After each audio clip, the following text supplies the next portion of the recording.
I am beating every N64 game, and I mean all of them. The twist is, the next game I play is randomly selected, so I have no clue what's coming next. This is the journey to beating every N64 game.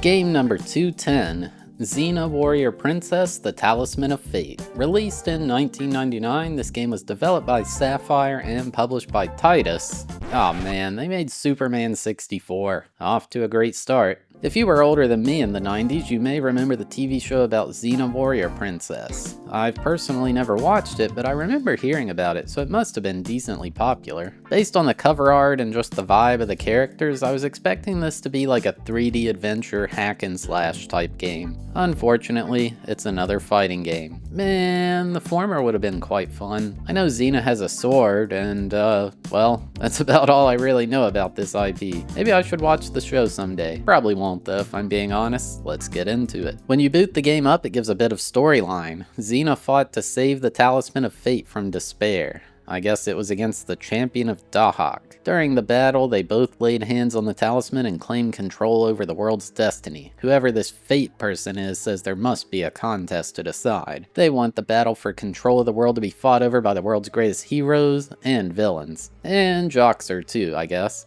Whoever comes out victorious gets to fight the final challenge, Despair. The main single player mode in this is Quest, so that's what we'll be doing to beat this game. I had to choose my warrior. There's Xena, Caesar, Gabrielle, Ephany, Ares, Velasca, Callisto, Joxer, Lao Ma, and Autolycus. I went with Caesar because he kinda looks like Jim Carrey in Dumb and Dumber. So we get into the first fight against Joxer. He was moving all over the place. I was going with the same strat I do in any new fighting game, button mash and hope it goes well. It was going alright for now. I took round one without too much trouble. In the second round, Joxer started doing backflips off the wall. That's honestly kinda cool. I got him super low really quickly, but then he wouldn't stop blocking. I just couldn't hit him no matter what I tried. I mean, all I tried is button mashing, but still. He did this big combo that took like half my health. I wound up losing and the crowd just booed me. I didn't even know there was a crowd. The jumping in this is so goofy. They barely bend their legs and they go so high. I somehow did this taunt that made the crowd chant, Caesar! It knocked Joxer down, but it didn't really do any damage. I was stunned too long and always got hit anyway. Okay, looking at the manual, it was just a combo by pressing C up, C right. I barely won at the last second. Ah, geez, if I'm struggling on the first fight. It immediately went to the next fight against Velasca, who appeared with a tornado. The way the game controls is okay. You can do weak or strong punches and kicks with the 4 C buttons, R jumps and Z crouches. You can either move with D-pad or joystick, but if Z crouches, you kinda need to use the stick. I wound up finding this good attack that hits them over the head with the sword. It was carrying for now. I beat Velasca without any losses. Nice. Okay, one weird thing in this game I'm noticing is everyone's swords changing drastically. I don't know what is happening in this game's code, but the thing keeps shrinking and growing over and over. Maybe a camera perspective thing? I don't know. Oh yeah, I forgot to mention this was against Ares. He kept parrying me, not really sure how he was achieving that. Block in this game is just moving away from your opponent. Ares had this attack to draw a ring of fire around him. More like Johnny Cash, am I right? I got my first loss here. What a horrible feeling. Thankfully, you can just continue on and try again. No lost progress, really. Looking into the manual, Caesar had this special attack to have his subjects launch a catapult at his enemy, or in actuality, launch it several feet behind his enemy. This attack seems so horrible. It has a multiple second wind up and they have to be so far away. I'll take this time to talk about the graphics and audio. The graphics are pretty good. The textures of the arenas look really nice and the color stands out a lot, I think. The UI elements are kinda bad, but who cares about that? Player models are pretty good too. That's some classic N64 humans right there. The audio is alright. The sound effects for fighting sound very comic book-like. Maybe that's how the sounds are made in the show though? I actually quite like the music. Joxer's theme is by far the best though.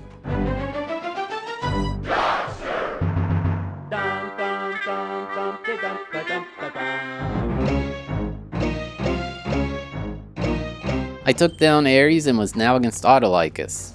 I was trying to throw him, but it wasn't exactly working. I don't know, man. That crouching with this animation is weird. Oh, there we go. Caesar's throw is kinda sick. Uh-oh, Autolycus has got a projectile. This game's Hadouken, I guess. I suppose Caesar has that catapult, but it sucks so much.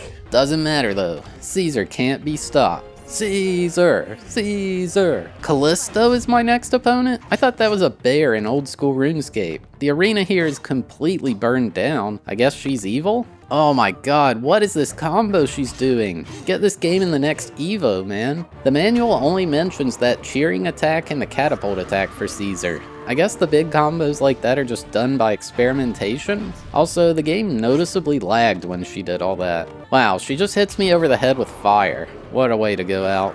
Oh man, and when she loses, she just lets out like a banshee wail. No wait, she screams when she wins too. I guess she just likes to yell. It wasn't clean, but I managed to squeak out a timeout win to move on. Ooh, now it's a mirror match. And look, he's got a unique outfit. Finally, my time to shine. I knew his every move. In that, he has no moves. I won the first round without taking any damage, getting my first perfect. Nothing special happens other than the text that pops up. See, he's trying to launch the catapult at me, but I had more than enough time to just go interrupt it. I don't know if I was dumb or what, but when I got knocked down, it took forever to get up again. There's not exactly a get up from ground button, you know? I beat him easily and was against Gabrielle now. She was kinda destroying me with her big pole, like Donatello. Her arena feels like the smallest one of all, too. Her staff's pretty cool, has super long range, but it wasn't enough for Caesar. Effany was next. She's got a staff too, and a crossbow. It somehow shoots 5 bolts at once, which seems kinda ridiculous. I learned that if you hold crouch and jump, Caesar just does this huge backflip, and you can spam it too. That is amazing. What is she grabbing onto here? There was nothing there. The sweeping kick was making it into my arsenal now. Can't just spam a single move, at least on medium difficulty, so I had to change it up some. I was getting rinsed in round 3, but I'm actually quite proud of this comeback. By moving backward and jumping at the right time, you could get her trapped in the air to guarantee the hit. So clutch. Now I'm against Lao Ma, and she's just blasting me with one of those hand fans. Probably kitted with razor blades or something. Although a paper cut kinda hurts too. Yep, that's definitely a paper cut. He ain't getting up from that one. This time, she ends the combo with a front kick right to my face. That's rude. Just needed to be patient. Jump strats are OP. Oh shoot, now I'm against Xena the Warrior Princess herself. She's throwing some kind of rings at me. Dang, onion rings sound good right now. Honestly, she wasn't that challenging compared to some of the others. Maybe she doesn't have a good combo? Or, yeah, no idea. She went down with zero trouble. I guess this is the final boss, Despair.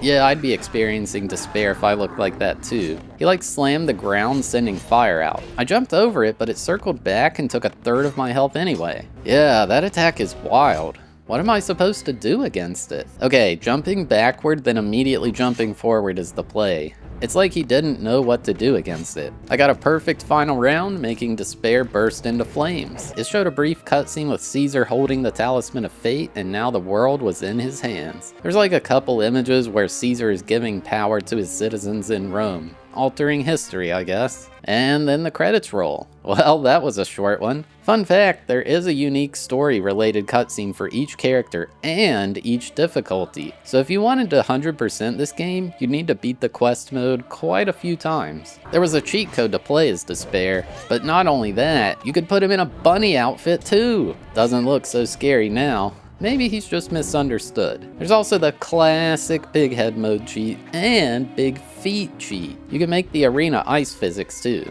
Okay, I was looking to see what other people said about this game while making this video, and I had no idea there was a 4-player version. Unfortunately, it doesn't seem like you can do it with CPU opponents, so I can't really show it off fully. The targeting basically locks on to whoever you're pointing the joystick towards. It actually works quite well and reminds me of wrestling games. But yeah, that's about all there is for this one. Game complete. So yeah, there you have it. My journey to beating Xena Warrior Princess, the Talisman of Fate. I mean, it took about 40 minutes to win. There's not much else to do in the game other than beat it with other characters. It's not really fun enough to want to do that though. It's not really a bad game, but it definitely seems like they wanted to get something out with the hype of the show. I could see it being okay for a weekend rental, but like, there were way better options out there. Compared to Mace the Dark Age, this is so much worse as a 3D fighter. If you enjoyed the show, I'm sure you'd appreciate some of the references though. Unfortunately, I don't recognize any of them. It was still not a bad time, just not super fleshed out and not really fulfilling the play. It did look pretty nice graphically though, and I enjoyed some of the music. Don't really recommend this one. I gave Xena Warrior Princess the Talisman of Fate a 2.5 out of 10 for enjoyability and a 3 out of 10 for difficulty. Alright, thanks for watching. I hope you enjoyed. We had a randomized marble race to determine which game was next, so here's how that played out. Or skip to the timestamp on screen to skip straight to the game selection. Alright, we'll do a random track. The Raging Pin. 181 games on the list. They're all here, like 64 Trump Collection, Alice no Waku, F1 Racing Championship, or maybe even F-Zero-X. 3, 2, 1... go. They are off. Mahjong 64, the current favorite. Space Invaders as well. As Rugrats falls off the cliff, Conker's Bad Fur Day is gone. We will not be playing that next, folks. Jeopardy is gone as well. And it's Ready to Rumble Boxing currently in the lead, actually. Ready to Rumble Boxing out front. Spider-Man not too far behind. We got some switching paths here. And Winback is down. Battle Tanks 2 in second place now. Ready to Rumble Boxing still dominating quite a bit. 007 gone. Fox Sports College Hoops. Buck Bumble is gone. Ready to Rumble Boxing just taking a commanding lead. Nobody's even near. Battle Tanks is trying, but it's currently Ready to Rumble Boxing just in the lead by quite a bit. YLA Country Club gets knocked in the air and is off the cliff. And Iggy's Wrecking Balls gets a bit of a boost forward, as well as FIFA 99. Pilot Wings coming through as well. And here is the pin from the Raging Pin. We'll see what happens. We got Ready to Rumble Boxing coming out first, but anything could happen. Pro Shinan Mahjong Suamono 64 as well.